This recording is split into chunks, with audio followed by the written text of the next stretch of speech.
กีฬาก็ละใบมันเนี่ยเคอุปธรรม$50สอบรอจนลูกอุปธรรม$50จังฮ่อพวกมาได้ตัวไหนกับพงชื่อตัวไหนรถละหม้อกองใบดักใบมาเป็นนะไม่ไหนส่วนน่ะเคยอันนั้นไทยมันก็มาใบยึดลึดจะกงทวายกงเคมเคยรูปเพียบนั่งให้ขยมไปกรอบมาดูครั้งมันได้ชอบละใบละใบยงอยากกินนี้ละใบรอบ3 ឆ្នាំទៅក្រោយ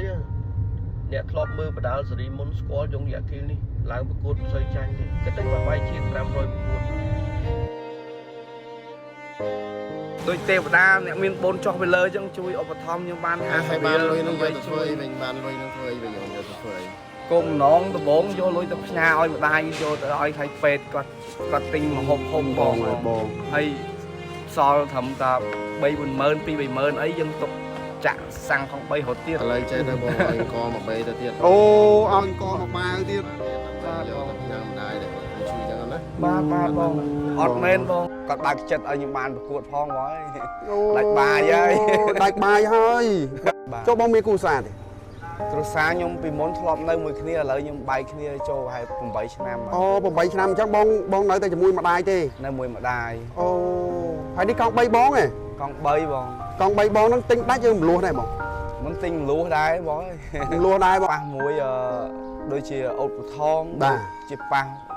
ជាមួយនឹងផលសុផាតបាទធ្លាប់ឯឈ្នះផលសុផាតហើយបន្ទាប់មកធ្លាប់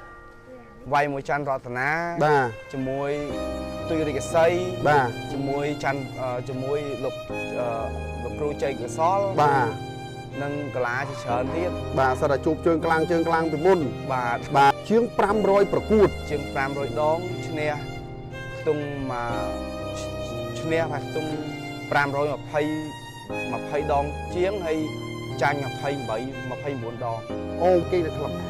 រងថ្ងៃខ្ញុំគេងភាគច្រើនគេងនៅលើកង់3បើថាម៉ោងហាត់អញ្ចឹងបើថាខ្ញុំចូលមកហាត់មកវាយអញ្ចឹងបានគេងនៅកន្លែងវាយវិញអូបើថាយើ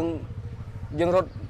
គួយយើងបើមិនគេងយើងអត់មានលុយអីជួសផ្ទះគេបងគួយផ្ទះគេថ្លៃដែរបាទគួយខ្ញុំរោមួយថ្ងៃយកលុយទៅចិញ្ចឹមម្ដាយឈឺឲ្យលុយថ្ងៃតាមពេទ្យឲ្យអីអស់ហើយបាទអញ្ចឹងយើងអត់មានសមត្ថភាពទេបងឥឡូវអត់បានទេបងបានតែចំការទៅបាន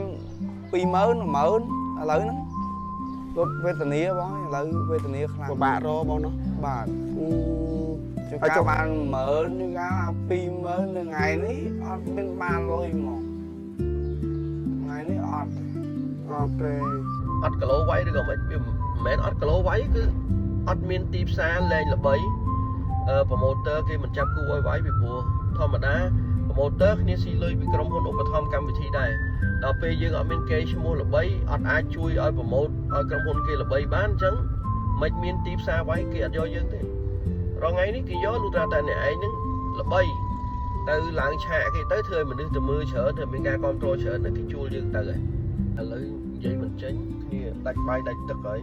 គ្នាទៅទូចសុំថាមួយឆ្នាំជាងហើយអត់ស្គាល់សាវៀនផងយើងសូមឲ្យជួយចាប់គូគ្នាផងត្រូវហើយបងប្អូនជួយគ្នាទៅសិតតែអ្នកស្រឡាញ់គុណខ្មែរដូចគ្នាជួយគ្នាឲ្យបានសល់លុយចាំម្ដាយខ្លះទៅព្រោះម្ដាយឈឺនោះឮថាលាកកាពះលាកពោះវៀនលាកតម្រងនោមសិតតែជំងឺរ៉ាំរ៉ៃអាហ្នឹងត្រូវចិញ្ចឹមពេទ្យរាល់ពេលហ្មង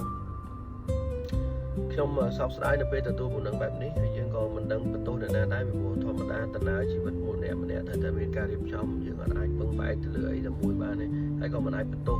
ទៅលើអ្នកណាម្នាក់បានដែរវាស្ថិតនៅលើការរៀបចំជីវិតរបស់យើងអញ្ចឹងសង្ឃឹមថាសប្បុរសជននឹងជួយយងយ៉ាគីលឲ្យគាត់អាចធូរស្រាលមកវិញបន្តិចវាមិនបានល្អប៉ុន្តែសង្ឃឹមថាយើងមិនអោបដៃមើលគាត់ខ្ញុំអាណិតខ្ញុំមើលវីដេអូនេះហើយខ្ញុំក្តុកក្តួលហើយខ្ញុំសូមចែកម្លែកអារម្មណ៍ប៉ុណ្្នឹងចុះអរគុណ